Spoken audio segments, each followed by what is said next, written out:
Now, it's turn for Jeff Pearce. Jeff Pearce, are you in here? Are you there? Okay.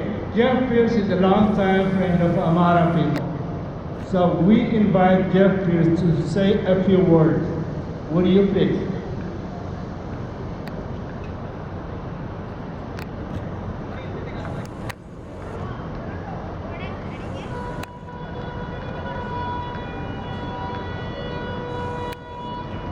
Hello, everyone. Yeah, I asked you to bring down these placards with the handprints and others to make the point. I was hoping we could put this in front of these letters, but of course they stopped us from doing that. And so I ran a flag up there. You guys want to arrest me? Up there, they've taken it down. These protests are great for the diaspora, but the trouble is we're not getting through to the wider public.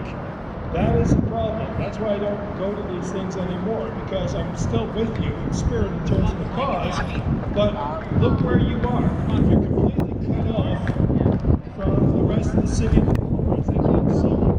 They can't see you behind the letters. You've got no traffic stopping the cause. I'm not trying to rain on your parade literally, but we're not having an impact. And you know, protests don't cut it, because look what they did, you know. You guys are very polite and very nice, and so what they do, they block off the very thing where you can get attention. So the thing is, I'm not asking you to commit felonies, I'm asking you to commit misdemeanors. Look what's happening with Palestine. In the States, they got a whole bunch of white liberal students to come out and scream and yell and occupy the campuses. And many of them, they're landed up in status. They can't afford it. It's not completely understand that.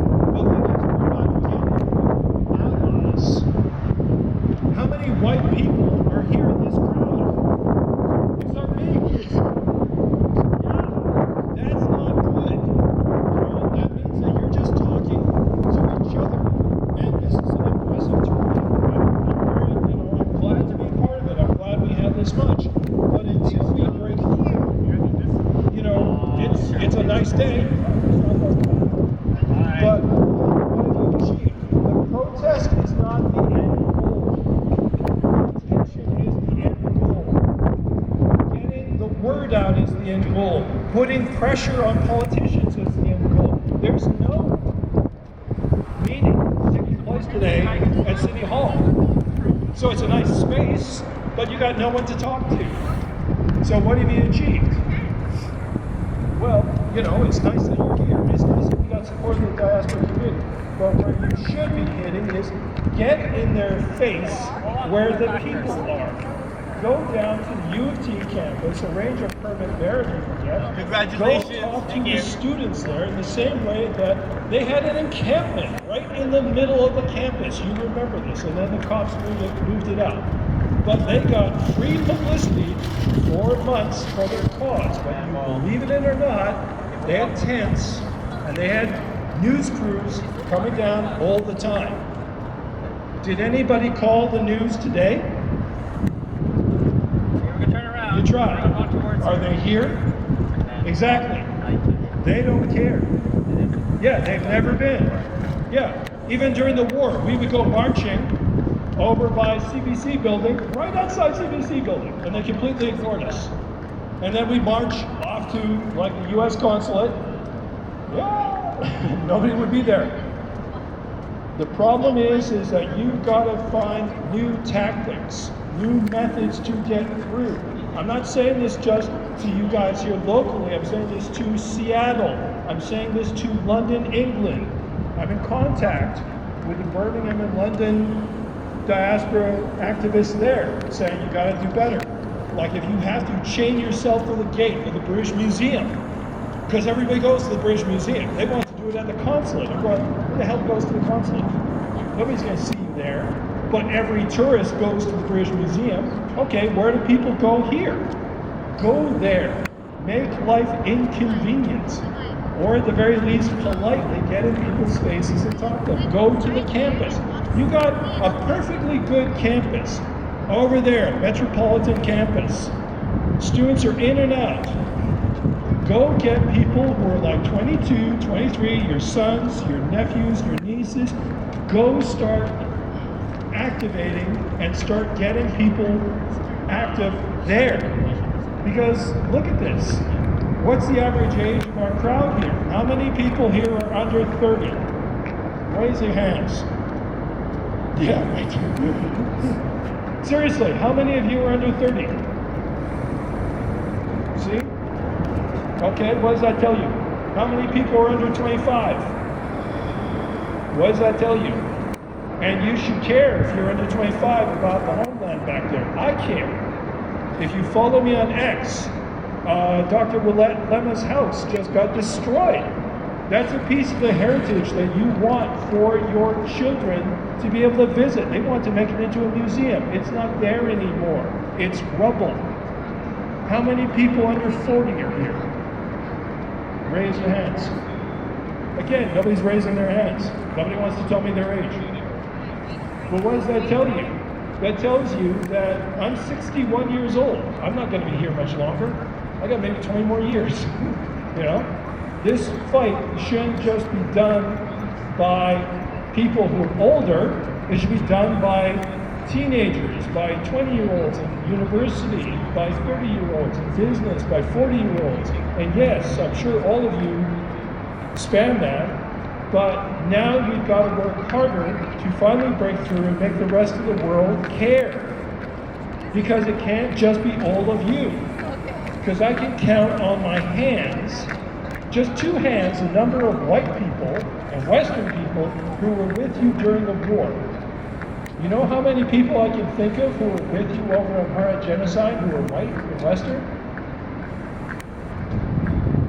This many. 3 that I know of. 3. How sad is that? So you've got to start building a coalition of broad-based supporters from other communities. Go talk to the Palestinians. Go talk to the Jews. Go talk to the Western Jews, I mean. Go talk to, people from South Asian communities. There's commonalities in terms of their culture getting hit. Go talk to mosques and other communities there, because I was in Afar watching what happened to a mosque and get desecrated. It's not just the Ethiopian Orthodox Church that's getting attacked, it's also the Muslim community. They should be here. Do we have any representatives here from that? Any? No? See, that's the problem. You have to start making friends, and you got to start building wider support. You didn't come here to hear my lecture and me blather on, but the thing is, I have been working with the media and writing professionally for 40 years. I'm an old man now, but they haven't changed their behavior. They go where there's a spectacle. I'm not saying do it now, but if you had 30 people march up to that roof and put like flags and signs up there, and you said, no, sorry, we're doing this, then the media would pay attention. Remember when the TPLF blocked a highway? Everybody remembers that. You know what they got? They got 3-4 days of free media attention, and they put people at risk and engage their lives. I'm not suggesting you ever do that, but I am suggesting you get more creative in how you do things.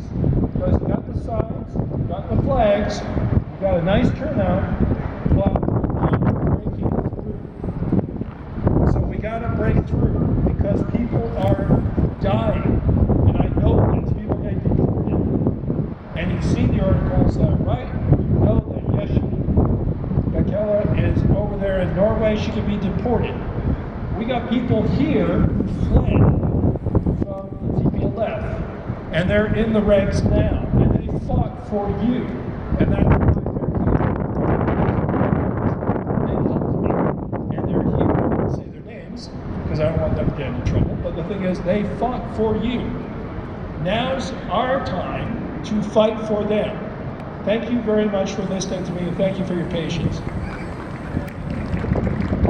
Thanks, Jeff, and thank you very much. I think ሜሴጁ የገባን ይመስለኛል። እንግዲህ ከዚህ በኋላ የምናደርገው ሰላማዊ ሰልፍ ምን መምሰል እንዳለበት በደንብ የተነገረን ይመስለኛል።